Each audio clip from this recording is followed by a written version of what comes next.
네, 지난해 행정안전부 경찰국 신설에 반대하면서 전국 총경회의를 주도했다가 징계를 받은 뒤에 최근에 경남경찰청 112 상황팀장으로 발령이 난 유상명 총경이 어제 사직서를 제출했습니다. 사직까지 결심하게 된 이유가 뭔지 궁금해서요. 유상명 총경을 스튜디오로 직접 모셨습니다. 어서 오세요. 안녕하십니까, 유상명 총경입니다. 네, 정복을 입으신 걸고 아직 사직서는 수리가 안 된 거죠? 예, 그렇습니다. 의사 표시를 하고 이게 이제 감사원이나 검찰에 이제 수사받고 감찰받는 게 있는지를 확인한 후에 한 3주 정도. 3주 정도 걸립니까? 공식적으로.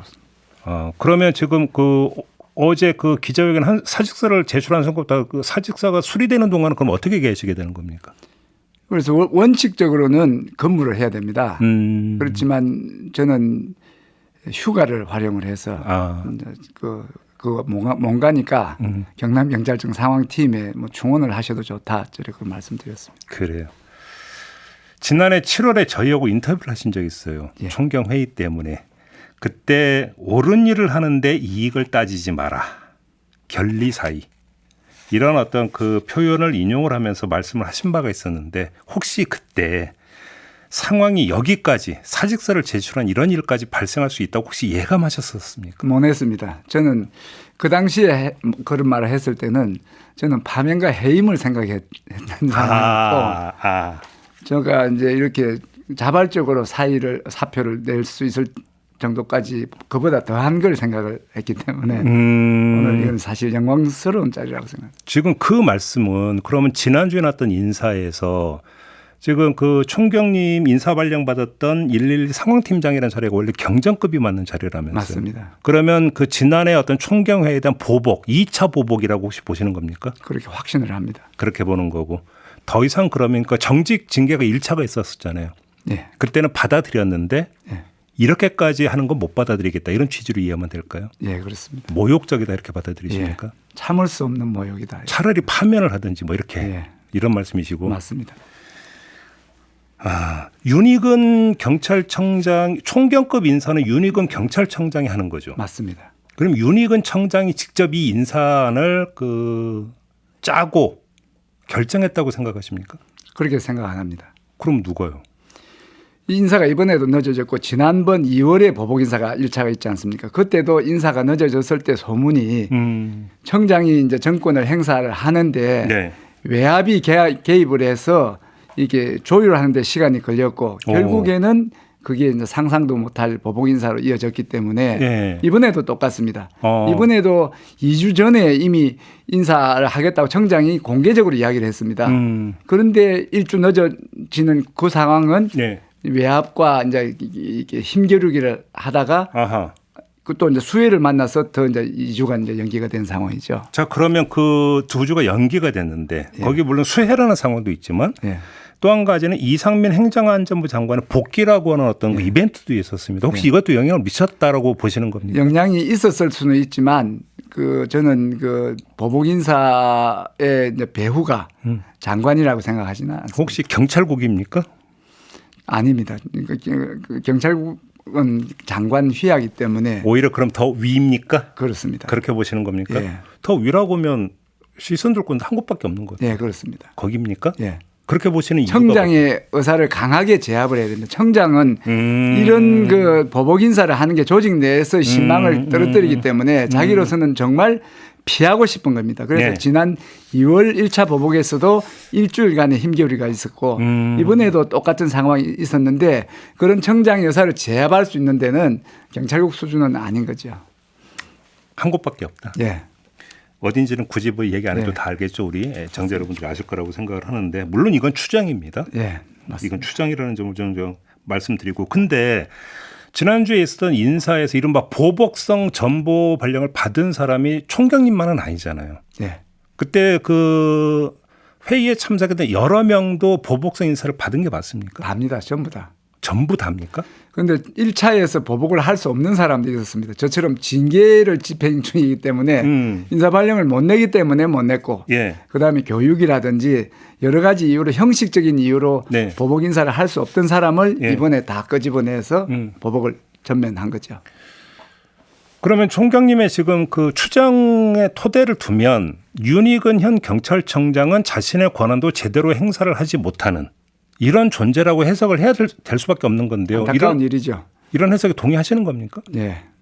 그러면 경찰의 독립성이 지금 훼손되고 있다는 얘기로 연결이 되는 거잖아요. 그래서 어제 제가 그 기자회견 내용이 경찰의 중립성과 독립성이 심하게 훼손되는 것은 경찰의 위기고 국민적인 위기다. 그런 말씀을 드린 거예요. 어느 정도로 지금 흔들리고 있다고 진단을 하세요? 좀 자세히 말씀해 주시죠. 그러니까 구체적인 내용은 알 수가 없지만 그 지금 객관적으로 딱 드러나는 게 인사입니다. 인사는 만사라 그랬습니다. 인사가 만사란 뜻은 인사가 모든 것에 그 영향을 미친다는 그런 거죠. 다른 거는 숨어서 어떻게 할 수 있는 거는 숨어서 하기 때문에 우리가 알 수 없는데 이렇게 공공연하게 이 보복 인사를 이래 하는 거는 이거는 그 경찰의 중립이 제대로 옳게 지켜진다고 볼 수 없는 명확한 증거라고 보는 거죠. 그리고 인사가 이렇게 휘둘려 버리면 그 인사의 결과로서 그 사람이 어떤 책임을 지고 하는 경찰의 행정이든 뭐가 되든지 이런 것들 다 휘둘릴 수밖에 없다.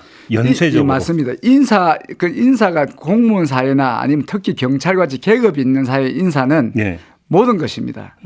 그런데 그 인사권을 쥐고 있는 게 누군지를 살피는 겁니다. 그 사람이 무슨 생각을 하는지 네. 어떤 결정을 해주기를 바라는지 그러면 좋아할 것인지를 알아서 자기 검열을 통해서 그쪽 방향에 코드를 맞추기 때문에 그래서 제가 말씀드리지 않았습니까? 국민을 바라보고 국민의 입장에 맞춰서 행정을 해야 되는데 인사권을 진 쪽을 바라보고 그 사람의 코드에 맞추려 하다 보니까 네. 에러가 난다. 작년으로 다시 돌아가서요. 경찰국 신설이 엄청난 논란이 됐었고 여기에 이제 그 김순호 국장의 과거 이력이 이제 다시 그 덧대지면서 이제 엄청나게 논란이 있지 않았습니까? 그랬다가 김순호 경찰국장이 경찰대합장으로 옮겨가면서 경찰국 논란은 싹 수그러들어 버렸거든요. 예. 그럼 여기서 한번 그러니까 그 여쭤보고 싶은 게 회의까지 열어서 반대 입장을 표명했을 정도의 경찰국이었는데 그러면 이후 지금 경찰국은 어떤 역할을 하고 있는가? 정말로 경찰의 중립성과 독립성을 해치는 창구 역할을 하고 있는가? 진단을 할 시간은 된 것 같은데 어떻게 진단해 주시겠습니까? 그 아까도 말씀드렸듯이 엄밀하게 진행되는 그런 내용에 대해서는 저희들이 알 수는 없고 설사 안다 하더라도 짐작에 불과하고 제가 말씀드린 바가 있습니다. 경찰국의 존재, 경찰국을 통해서 인사에 영향을 개입을 하겠다는 그런 것 자체가 모든 사람의 관심과 업무의 방향을 그쪽으로 돌리게 하는 존재 자체가 이미 그 사람들의 생각에 코드를 맞추게 하는 무슨 일을 하고 말고를 떠나서 있는 것 자체부터 그렇고 그리고 구체적으로 무슨 일이 오고 갔는지는 이제 알 수가 없는 상태죠. 네, 그렇다. 그리고 최근에 제가 체크를 해보니까 경찰국 이슈를 통해서 경찰서장 회의를 통해서 이슈가 돼가고 경찰국이 전면에 떠올란 거죠. 네. 그래서 모든 사람들이 지켜보고 있는 상황이기 때문에 이제 노골적으로 이렇게 부당한 지시는 할 수 없는 상태가 된 겁니다. 오히려 그나마 이제 거기 여론이 환기가 됐기 때문에 네. 좀 제한이 되는 부분이 있다. 이런 말씀이시고. 그 모신 김에 어제 불거진 문제 좀 하나 여쭤볼게요. 이것도 경찰과 이제 직결되는 문제이기 때문에 안 여쭤볼 수가 없는데 법무부가 경찰의 수사 종결권 축소를 골자로 하는 수사준칙 개정안 입법 예고를 했습니다. 예. 어떻게 평가를 하십니까? 똑같습니다. 경찰국이 위법한 그리고 위헌적인 시행령을 통해서 법을 무력화시켜 버렸습니다. 그래서 헌법 질서, 헌법을 받드는 게 법률이고 법률을 받들어 시행한 게 시행령인데 네. 시행령이 법률을 무력화시키고 무색화해버린 거죠. 지금 똑같습니다. 이 검수완박법에 의해서 형사소송법에 사법경찰관은 수사 종결권을 가진다. 네. 그래서 온전한 수사의 주체로서 인정을 받는데 이것을 대통령령을 통해서 그 형사소송법을 무력화시킨 거죠. 똑같은 시행령 정치입니다. 그렇게 보시는 거고. 그런데 한동훈 장관은 국민의 억울함을 풀어드릴 기회를 한 번이라도 더 보장할 수 있는지를 가장 먼저 고려했다. 이 발언을 함으로써 이게 주로 민생 사건 쪽에서 이런 일이 발생할 것처럼 이야기를 했는데 어떻게 생각을 하십니까? 그러니까 검찰이 한 번 더 수사하는 게 억울함을 풀어주는 게 아니고 더 절차를 길게 만들고 번거롭게 만들고 비용을 증가시키는 거예요. 오히려. 우리나라에는 일본보다는 고소 고발 사건이 수십 배가 많습니다. 예. 그래서 예. 이 지금 사람들이 고소 고발에 얽혀서 원하지 않는 그런 고소 고발에 얽혀서 고통받고 하는 사람들이 많고 비용도 많은데 그렇죠. 이걸 또 검찰 단계까지 늘려버리면 불편함이 더 가중되면 가중됐지 오히려 신속하고 속 시원한 이런 말을 할 수는 있어도 현실하고는 다른 겁니다. 그러면 만약에 이게 지금 그 입법 예고를 거쳐서 이제 그 실행에 들어가게 되면 주로 어떤 분야 사건에서 이게 집중적으로 이런 현상이 나타날 거라고 전망하십니까? 그러니까 제가 볼 때 진심으로 이제 그 법무부나 검찰이 국민을 생각하는 게 아니고 수사권을 다시 주겠다는 그런 취지입니다. 네. 그래서 형식적으로는 우리가 수사 종결권은 우리한테 있음을 전 국민들한테 알려서 그런 사법 시스템에서의 검찰의 우월적인 지위를 확인할 뿐이지 결국에 수사 사건 전체 수사 사건의 98%는 경찰이 하는 거예요. 그거 바뀌지 않습니다. 다만 이게 이제 수사권이 누구한테 있는지를 잘 알아서 그쪽에 집중해라 이제 그런 광고를 하시는 거죠. 짧게 하나만 더. 선거 사건의 경우 공소시효 만료 3개월 전까지 검찰과 경찰이 상호 협의한다. 예. 이 내용은 어떻게 보세요? 그거는 이제 어떤 취지냐 하면 그 선거 사건을 검찰이 영향력을 행사하겠다는 겁니다. 아, 그런 거예요? 예. 선거 사건은 어떤 거냐 하면 정치인들의 영향을 미칠 수 있는 거죠. 그렇죠. 그 사건을 우리가 지고 있으니까 그 권력자가 누군지를 잘 알아야 된다. 그런 취지로 하는 거예요. 그러고 협력한다고 말을 했지만 예. 지금 경찰의 인사권이 고위직 인사권이 사실상 경찰에서 결정이 안 되고 이제 검찰 출신에 의해서 좌지우지되기 때문에 협의라는 거는 이제 명색이고 명목이고 실질은 사실상 수사 지휘를 하고 싶다는 그런 의사 표시를 하는 겁니다. 그렇게 보시는 거고. 알겠습니다. 아무튼 지난해 그 서정회의를 주도한 이유부터 지금까지도 좋고 어제 사직 기자회견을 한 이유도 좋은데 윤희근 경찰청장하고 경찰대 동문이시잖아요. 예. 총경님이 선배이시죠? 맞습니다. 혹시 따로 연락 온 적 없었습니까?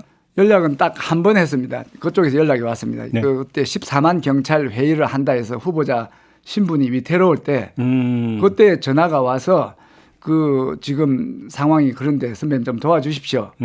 그래서 지금 우리 후보자의 지금 리더십이 문제가 있다. 그거 때감찰을 해서 입을 누르고 징계로 위협하는 것은 과거의 그 패러다임이다 하니까 자기가 임용만 되면 정말로 잘 하겠습니다. 도와주십시오 해서 제가 내부망에 걸어서서 이건 자제돼야 된다. 이렇게 자제된 거예요.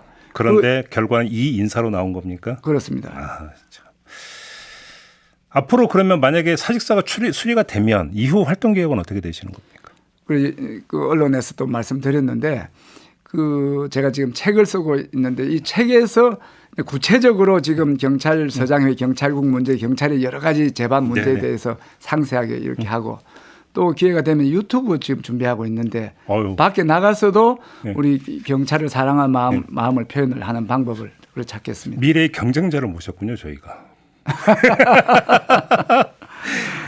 잘 되기 바라겠습니다. 감사합니다. 네, 오늘 말씀 잘 들었습니다. 고맙습니다. 감사합니다. 네, 유삼영 총경과 함께했습니다.